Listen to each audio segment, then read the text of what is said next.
ngayon, kung kunwari na nagkaroon ng bloodbath at hindi nila na-impeach si Inday Sara,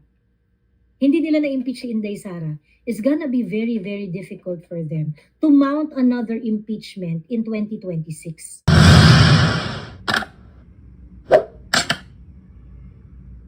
Gusto ko to kagabi sa TikTok na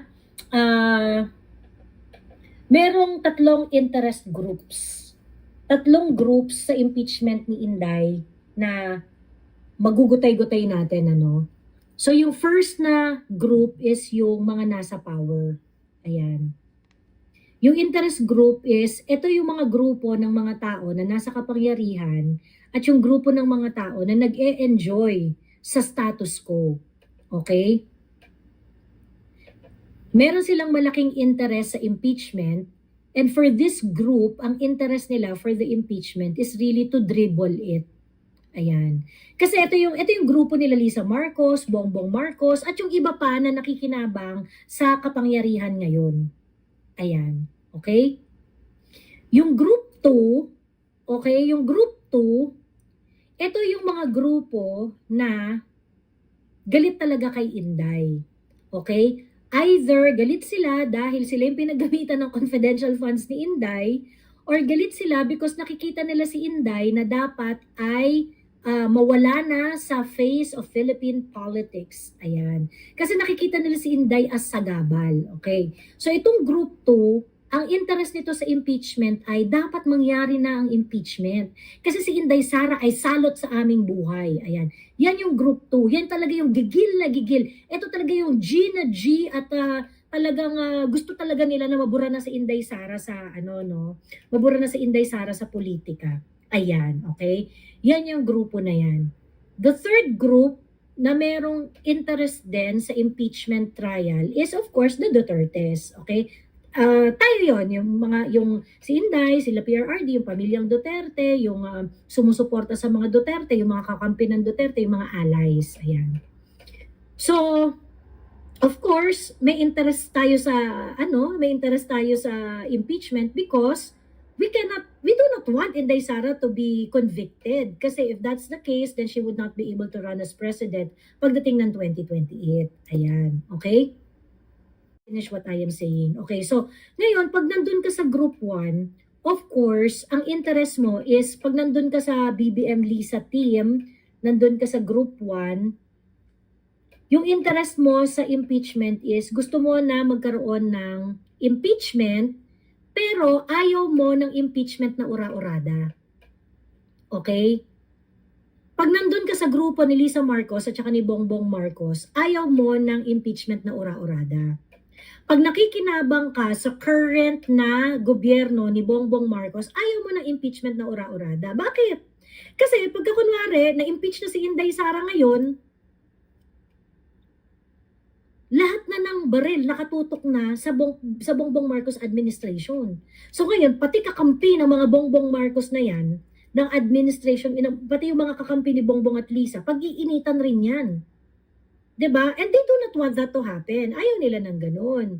'Di ba? So therefore, pag nandun ka sa group 1, gusto mo ng impeachment kasi syempre ayaw mo rin naman si Inday Sara na magstay in power. Ayaw mo siyang maging presidente sa 2028. You want someone else aside from her. Ganyan.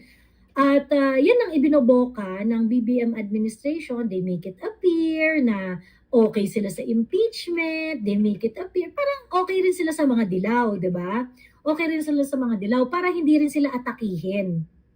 Di ba? Para hindi mag-turn yung mga yellows at yung iba pang mga gigil na gigil sa impeachment ni Inday na mangyari ay hindi awayin ang current administration. So, ganun. So, pag nandun ka sa group 1, gusto mo ng impeachment pero ayaw mo ng agad-agaran.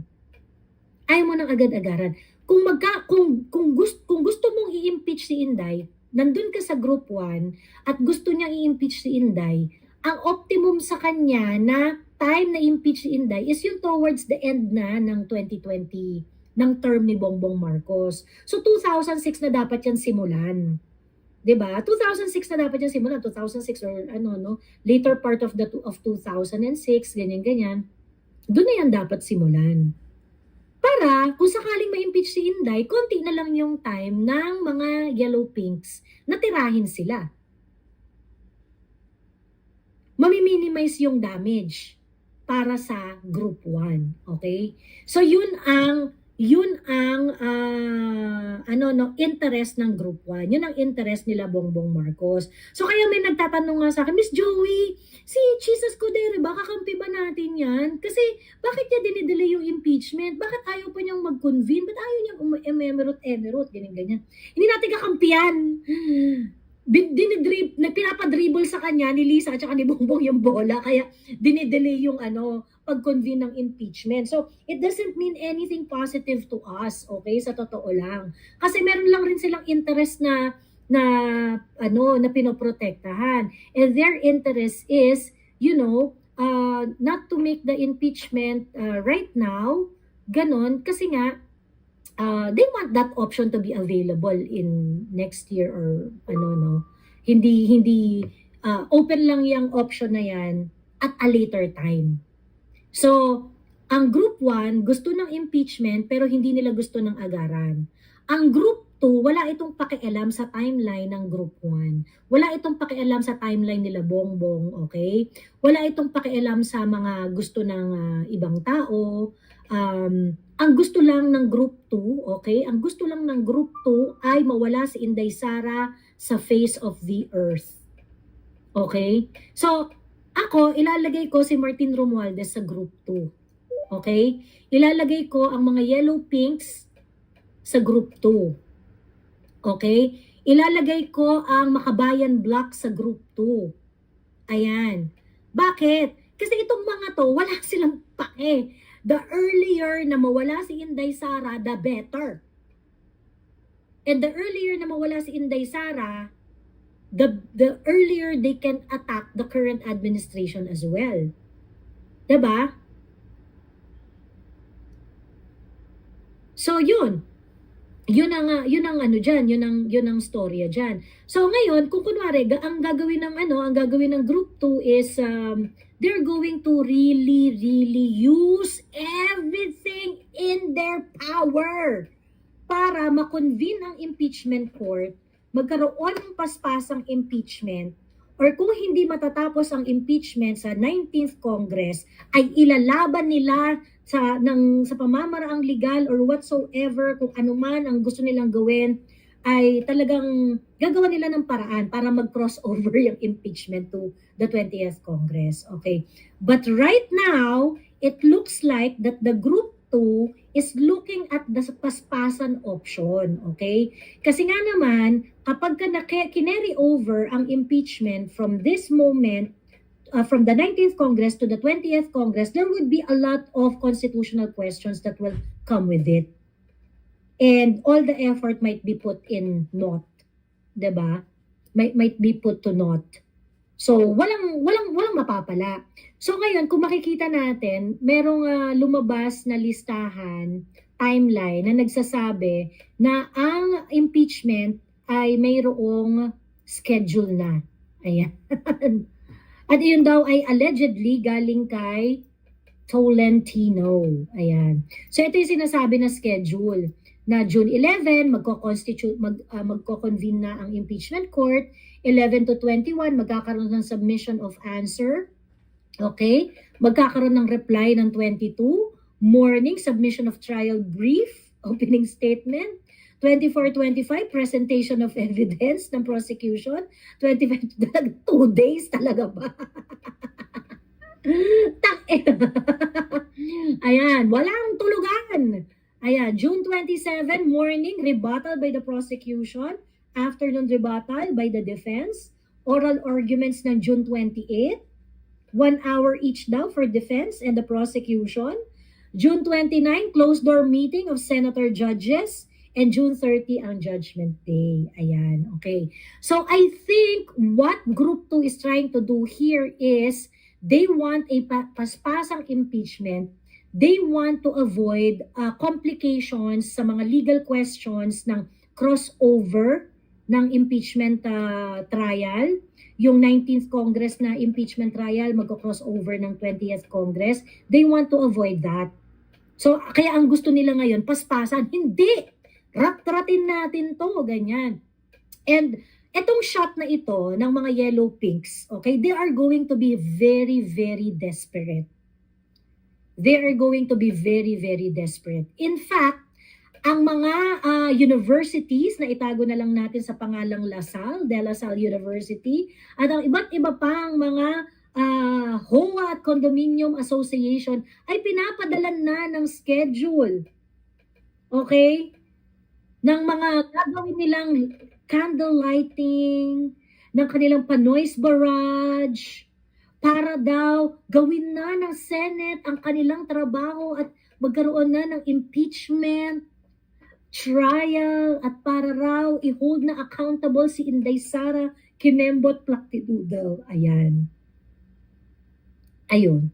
Okay. So, yun yung mga gusto nilang gawin. Yun yung mga gusto nilang gawin. But anyway, on the part of the Duterte, okay, on the part of Group 3, okay, kasi ang question dito, may mga issues pa actually, even before the impeachment trial is going to be convened, may mga issues pa, like for example, pag nag-convene sila, paano yung question about the validity of the impeachment complaint itself? Matatanong ba yung question na yun? Kasi sa schedule nila walang ganun eh. 'Di ba? Walang ganun. What if yung resolution na umiikot ay mapirmahan at mag-decide ang Senado na i-dismiss ang impeachment complaint altogether? Sa ngayon, according dun sa chismis, yung kaninang nakita ko na pinakita ko na grupo-grupo, may ilang senador ngayon?